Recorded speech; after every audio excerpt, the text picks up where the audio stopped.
Welcome to the session. Today I am here to explain about the second application of single linked list.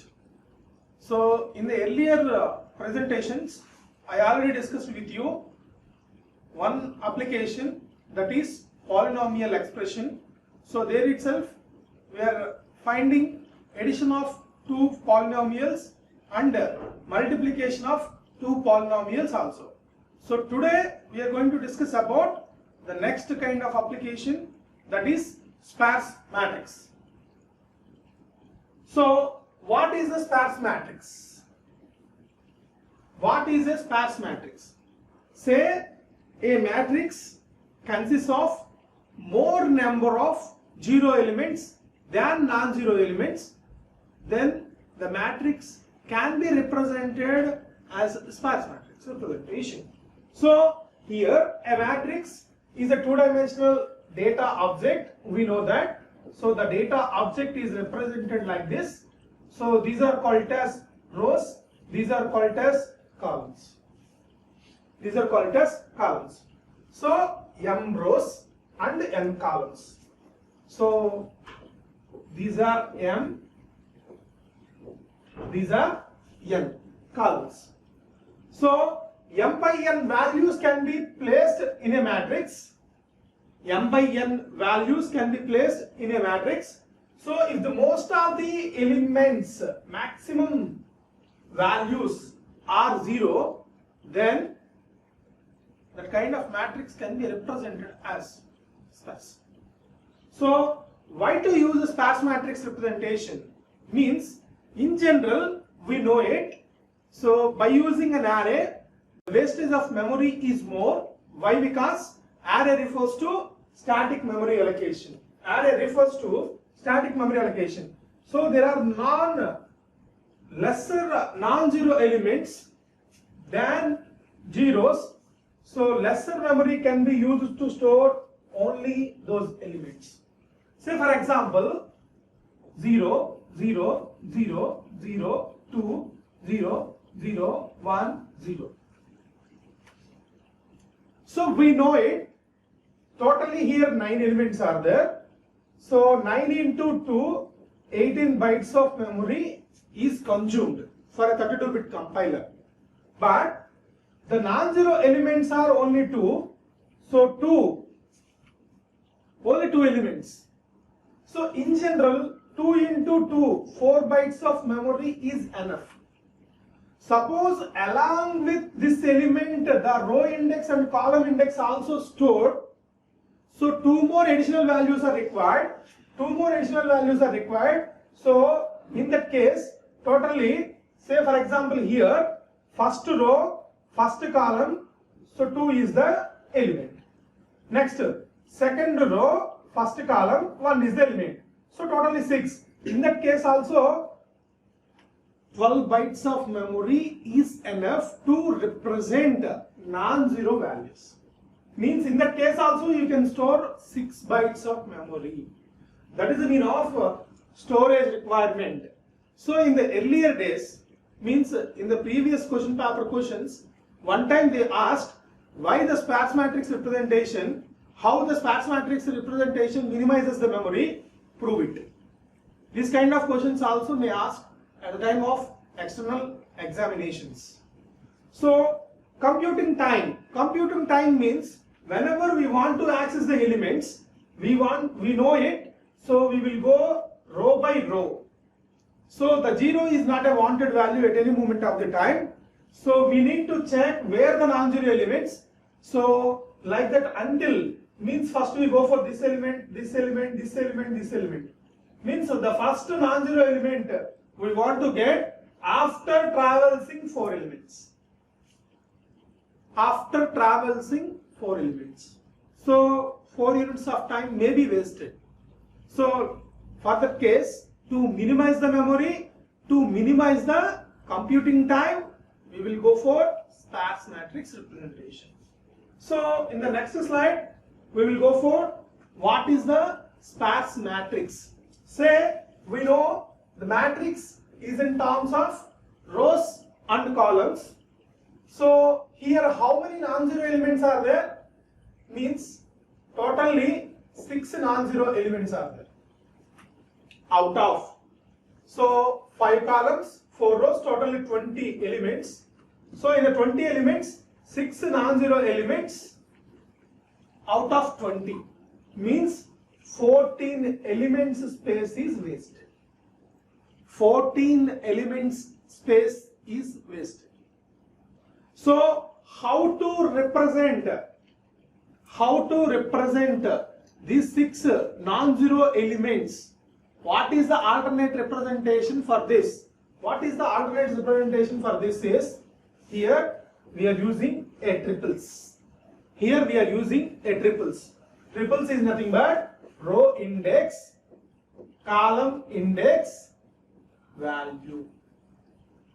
Row index, column index, value. So we know it. This is the row index 0, 1, 2, 3, and this is the column index 0, 1, 2, 3, 4. So whenever we want to access this value, so 0th row, second column, so 0th row, second column, value is 3. Next, 0th row, fourth column, 0th row, fourth column, 4 is the element. Next, first row, second column, first row, second column, the element value is 5. First row, second column, the element value is 5. So first row, third column, first row, third column, value is 7. Next, third row, first column, third row, first column, having a value 2. Similarly, third row, second column consists 6. So this is the alternate representation or indirectly sparse matrix representation for this matrix to eliminate wastage of memory. Once again, we will recall, suppose here 20 elements are there. So for an integer 4 bytes of memory is required maybe, or 2 bytes of memory. So 20 into 2, 40 bytes of memory is required to store this kind of representation. So here 3, 6 into 3, 18. So 18 into 2, 36 bytes of memory. So still 4 bytes of memory he can save. So that is the way of saving the memory with sparse matrix representation. So the next, the sparse matrix representation can be implemented in 2 different ways. One is an array and another one is linked list representation. So right now we will go for a brief idea about how a sparse matrix can be represented by using an array first, then we will go for linked list. So this is the sparse matrix.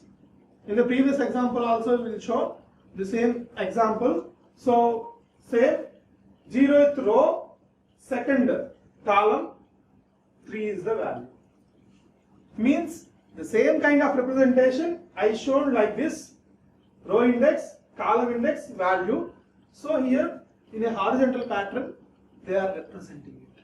So this is the array representation. So the similar kind of representation is linked list representation is like this. So we know it. Generally a linked list consists of a node, set of nodes. So the node consists of 2 different fields. One is data and another one is address of the next node. So we are concentrating on only data part. So in the data part, in case of polynomial, the data can be divided into 2 different parts. One is coefficient, another one is exponent. Similarly, here the data part is divided into 3 parts.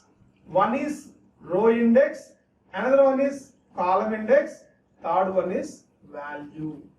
So this is not changed. Generally that is a major part of a linked list. Link is nothing but a pointer. So through pointer only we are referring the address of the next node. So here what we are doing is, this is the row index, this is the column index, this is the value, and this one represents address of the next node. This one represents address of the next node. In the next node case again, this represents row index, this represents column index, this one represents value. So like that, each and every node represents row index, column index, followed by value. Like that, we are constructing a linked list for non-zero elements in the given matrix. Non-zero elements in the given matrix. So this is a non-zero value, this is a non-zero value, this is a non-zero value, this is a non-zero value, this one and this one. So totally 6 elements. First node, second node, third node, fourth node, fifth node, sixth. So like that, we are constructing a linked list for only non-zero elements of a matrix. Okay, so this is the thing in the linked list. Each and every node having 4 fields. One is row, another one is column, third one is value, and last one represents address of the next node. Address of the next node. So how to create a sparse ADT? How to create a sparse ADT means how to create the node structure of sparse is here struct S node. S node is nothing but sparse matrix node. In the earlier representation, I mentioned that P node means polynomial node. S node is nothing but sparse matrix node. So here int row, column, value. 3 different fields I declared. Next, struct S node star next star start. This is the starting node address. So this is the way you can create node structure of sparse matrix node. What is the visual representation of sparse matrix node? The visual representation of sparse matrix node is row, column, value, next address of the next node. So this is the thing I am representing logically here. This is the thing I am representing logically here. So the next, how to create a node or how to create a sparse matrix. How to create a sparse matrix. So in the earlier representations or in the earlier ADTs, we know how to create a single linked list node and how to create a polynomial node. Similarly, here also we are creating a S node. So in the today class, directly I am representing, means I am explaining how to create a sparse matrix for a given matrix. For a given matrix. So here void is a function. Create node. First, create node. So in the create node case, compulsory it returns something. In the create node case, compulsory it returns something. So what it returns? What it returns is struct S node star. means it returns node address. So struct s node star create node. Here I want to pass three values. One is row, another one is column, say row 1, column 1 and value 1 also. Row 1, column 1, value 1. Right. So first I want to create struct s node star t, means first I am creating a temporary node. The next I am allocating the memory to that node. So t is equal to struct s node star. This is for explicit typecasting. Next malloc. Next size of. Next struct s node. So I need to allocate s node type of memory. Next, so we are allocated memory also. The next t of row is equal to row 1, t of column is equal to column 1, t of value is equal to value 1. I am initializing the node. Next, t of next is equal to null. T of next is equal to null. After that, return t. So this is the total thing representing for creating this type of node. After that, we want to insert this kind of node into linked list. After that, we want to insert this kind of node into linked list. Okay. So for that, I am using a create function. So in that case, void create. In that case, I am using void create. Okay. So the create function first take some input. What is the input? Means it takes the number of non-zero elements in the given matrix. It takes non-zero elements in the given matrix as an input. So for that, int n represents number of non-zero elements in the matrix. So here I am asking printf enter non-zero elements. Non-zero elements. I am reading scanf %d comma ampersand n. Ampersand n. So based on this, I am iterating for loop. So for I is equal to 0, I less than n, I plus plus. I is equal to 0, I less than n, I plus plus. Okay. So after that,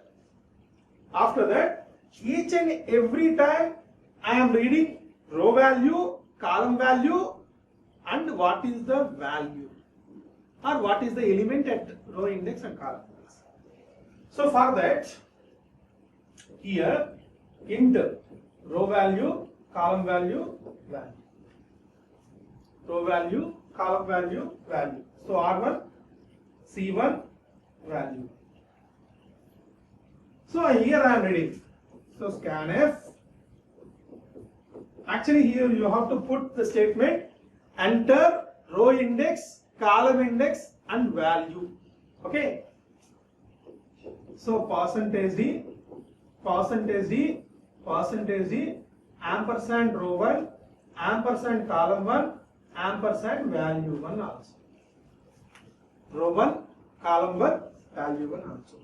So when the values are ready, simply I am passing the values to insert at end function. Insert at end function. So just I am invoking insert at end function with these values row 1, column 1, value 1. Row 1, column 1, value 1. Whenever you want to create two different sparse matrices in a single program, at the time compulsory you need to pass the linked list starting node address also as an argument. Why? Because initially we are creating a single linked list for which matrix? First matrix or second matrix? We want to differentiate it. So in that case, compulsory you should pass starting node address also as an argument. Initially I am looking for how to represent a sparse matrix. For that only I am writing the code. That's why I am not taking any starting node address as an argument. Why? Because the start node address as a global one. Start node address is a global. Means any function can access. Okay. After that, what we have to do? So once the for loop is completed, it creates n number of non-zero elements in a single linked list pattern. Next, the create function is also closed. The create function is also closed. So in this slide, first I am declaring sparse matrix node structure. Later, I am discussing how to create a sparse matrix node. Later, I am declaring a create function. And you know how to write insert at end function. In the earlier classes, I already explained. So the same kind of explanation is enough. The same kind of code is enough to write insert at end function. Okay. So the next thing, same continuation. So here we are looking for how to create a node and how to create a function also. For better understanding, I am writing insert at end function also. How the insert at function look like? Okay, void insert at end. Here we want to pass R1, C1 and V1. A small change. Okay. So first you need to create a temporary node. So struct s node star t for creating the temporary node. Newly inserted node address is in t. And I am creating one more pointer. This is for traveling purpose. Why we need to travel? Each and every time we are inserting the node at end. Means we need to get the last node address. So the last node, next node we are inserting. So for getting the last node address, we need to travel in the linked list. Okay. So first, if start equal to null, primary case, our newly inserted node is first node, that is also last node also. So first here t is equal to, I am already written create node function. For the create node function, I am passing R1 value, C1 value, V1 value. So right now, our newly created node address is in T. So just I am assigning start is equal to, this is the first node and this is the last node also. Why? Because linked list is empty. Okay. Suppose linked list is not empty, means start value not null. In that case, we need to travel in the linked list. So T1 is equal to start, means I am assigning starting node address into T1. Why I am assigning? Very, very important note is, whenever we are missing the starting node address, we are unable to retrieve the linked list. So that's why we cannot perform any operations on directly starting node address. Next, while T1 of next not equal to null, T1 of next not equal to null. Okay, so what to do? T1 is equal to T1 of next. When the T1 of next value null, it specifies the last node. It specifies the last node. I need last node address only. So after that, what we have to do? T1 of next is equal to T.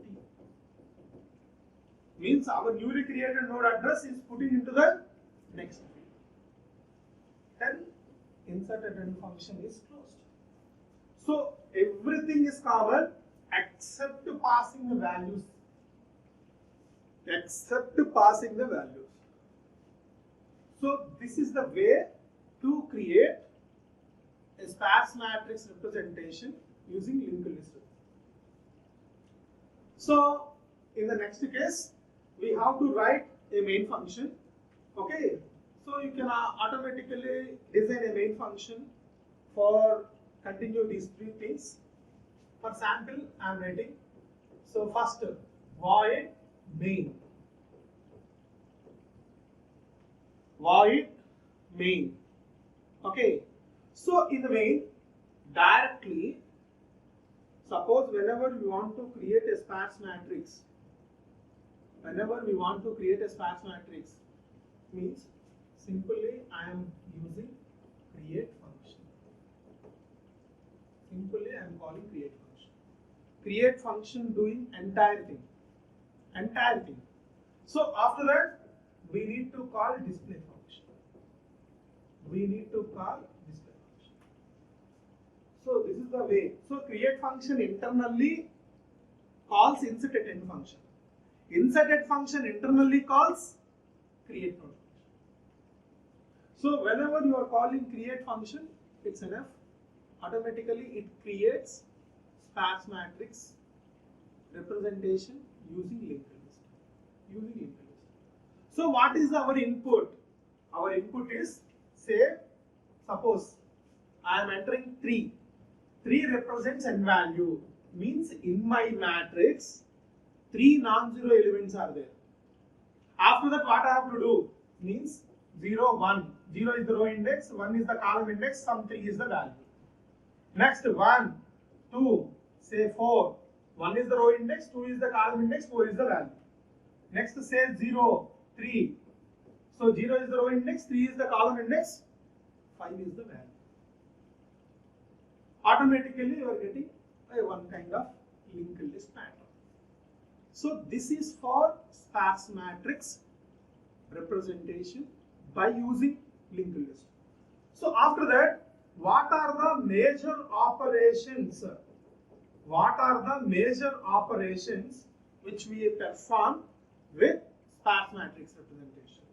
So operations are, one is we can perform addition in between two sparse matrices. Next, multiplication also can be done with the sparse matrix representation, and we can call or we can find transpose means simply rows to columns, columns to rows. Suppose this is the matrix. What is the transpose representation? 1 0 3 2 1 4 3 0 5. This is the sparse matrix transpose. So these two values you have to interchange. 0 1 1 0 1 2 2 1. Means rows and columns are interchanging. We are getting transpose. So these are the mainly we can perform 3 different operations on sparse matrix representations. So the next we will go for summary case. So later discussion we will discuss how to perform addition and how to perform multiplication and how to perform transpose. Generally these are not included in your syllabus. So if the time permits, definitely I will explain how to perform an addition, how to perform a multiplication, and how to perform transpose also. So in this session, first we have discussed linked list, second application. Linked list second application, that is called sparse. That is called sparse. What is the sparse matrix? A matrix consists of more zero elements than non-zero elements. Say for example, 3 by 3 matrix, 9 elements are there, 2 elements are non-zero elements, remaining 7 elements are zero elements. In that case, sparse matrix representation is zero. So after that, sparse matrix representations we have discussed. Sparse matrix representations we have discussed. So in the sparse matrix representation, two things are there. One is array and another one is linked list. One is array and another one is linked list. And the third we go for how to create a sparse matrix. How to create a sparse matrix by using linked list. By using linked list, coding part you have discussed. Coding part we discussed. Finally, we have discussed operations on sparse. Operations on sparse matrix we have discussed. So these are the 4 things we have discussed. So next, that time permits, I will discuss how to perform addition, multiplication, transpose on sparse matrix. Otherwise, next we will go for double linked list representation. How to create a double linked list.